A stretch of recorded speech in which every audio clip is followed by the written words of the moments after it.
Thanks for staying with us. Transport Minister Fikile Mbalula has kicked off a campaign to encourage taxi operators and others in the industry to apply for relief funding. This follows months of talks with operators calling for relief to be extended to mitigate the financial impact suffered during the COVID-19 lockdowns. The National Taxi Alliance's spokesperson Theo Malele is joining us this afternoon to get an update on this campaign. Mr. Malele, very good afternoon to you. Always good to speak to you. So the minister has been out to various locations pushing the message for people to go out and apply for this relief. Why exactly aren't people applying in large numbers? Well, good afternoon to you and to your viewers at home.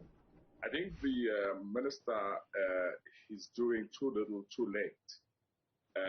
The National Economic Forum, the NEF, and the Department of Transport has failed dismally to, come up with, workable processes for people to apply.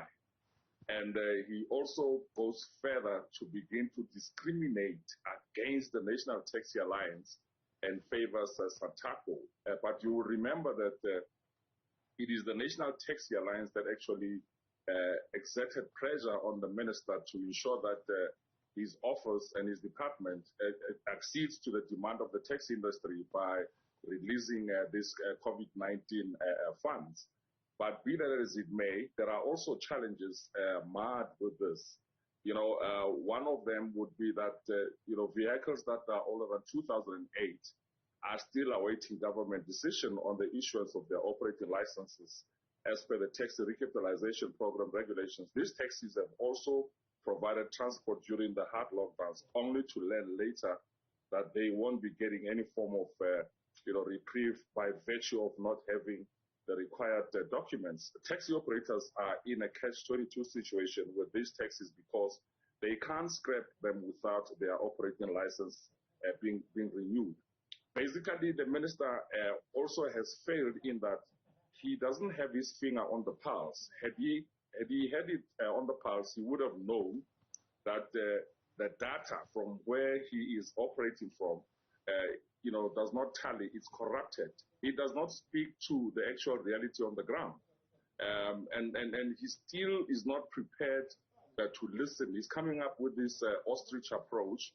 And clearly, the only time that the minister seems to listen, it's closer to elections. But, in the middle of things, they tend to behave like demigods, there are serious challenges with the online application system, which is more often than not offline. And those who are lucky to complete their applications online are never informed of the incompleteness or otherwise of their applications, and therefore they are left in a limbo. The toll-free number that they have provided, the 0800 201 1971, is always offline, or it's linked, and actually it's linked to an auto response that may give you an OTP number, and before you even begin to touch that number, their system shuts down, and more often than not, the number is either malfunctioning or is completely inaccessible. So there are quite a number of challenges. Now, he's hopping about with so-called taxi leaders when he is avoiding to also cajole a critical stakeholder like the National Taxi Alliance in order to advance the processes of ensuring that these funds are actually accessed by the entire taxi industry, and he must stop this discrimination against other operators in the country. Is this a conversation that you are having with the minister? Because there's also been criticism of the industry, people saying that often there is a lack of progress, a lack of coherence in assisting the industry because there's always this back and forth, this awkwardness, a tension between yourselves and SANTACO, which is the larger association. No. You are incorrect. SANTACO can never be a larger association. It is just that it is being favored by politicians for reasons best known to them. Mm-hmm. The National Taxi Alliance is always ready and available to actually engage meaningfully on issues that affect the taxi industry in total. So we basically are not crybabies, but we have solutions, and we have demonstrable, solutions for the industry. But the minister would still ignore to actually accede or rather to even acknowledge that prowess coming from the National Taxi Alliance. And does the taxi industry still need this relief? And I'll tell you why I'm asking that. Majority of South Africans have gone back to work full-time. People appear to be traveling more, perhaps not at pre-pandemic levels, but they are indeed moving about more. So do you still need this money? Also precisely because it's not a lot, actually, of money per person. Half a loaf is better than no bread. You would appreciate that the costs that we incurred as an industry during these hard lockdowns, they ran into hundreds and thousands of rands per taxi operator. So this mega relief should also come in handy, just as a form of reprieve, even if it's not that much. But we want it. I mean, look. The taxi industry has grown exponentially for the past 2 years. It actually catapulted from 70% ridership to just over 80%. And this cannot be an industry that gets ignored. Even the state president during his honor, he never even made mention of the taxi industry, in terms of its modernization and professionalization. And we're talking about African leaders who are ignoring their own brethren. So where are we? Do we have a leader? I guess no. And just on that, you say you feel ignored by the president. He delivered his State of the Nation address about 2 weeks ago now. Tomorrow we're expecting to hear from the Finance Minister, Enoch Godongwana, delivering his maiden budget. How would you like him to give attention to your industry and the challenges you face? Look, we are left with no choice. We're just actually, gathering our thoughts together. This thing of the fuel price, going up and up and up, and with no relief on site, needs to be actioned against.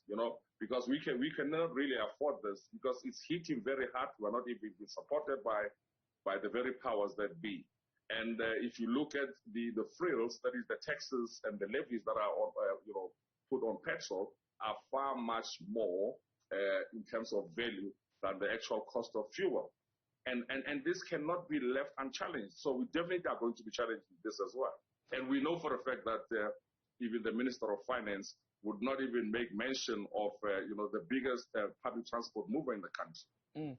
And the application process, just to go back to the issue of this relief funding, was supposed to conclude by March, which is, less than a month away now.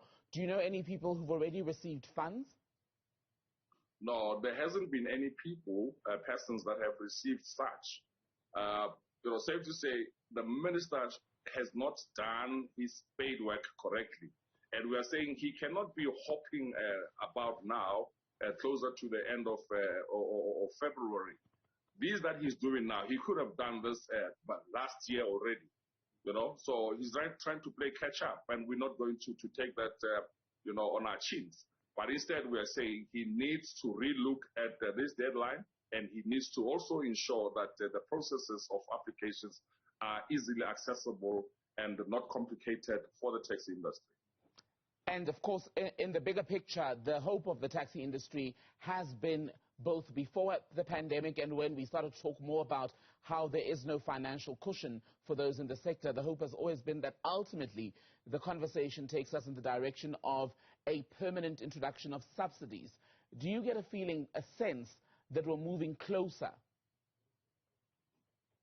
I think the only, feeling of a sense of moving forward, it's when you get this, politicians to stand on their toes, because I think they're too comfortable, which is why they're abdicating their responsibilities. Yes, indeed, we need to have a form of subsidization that would cater for the, commuters, so that we too as an industry are beginning to charge, market-related fares as opposed to the very charity fares that we actually are charging. I mean, at the end of the day, we're just waiting for financial institutions to repay off, these vehicles. And at the end of the repayment period, these vehicles are a wreck. You have to refurbish the whole vehicle, and that requires resources which are, not easily available.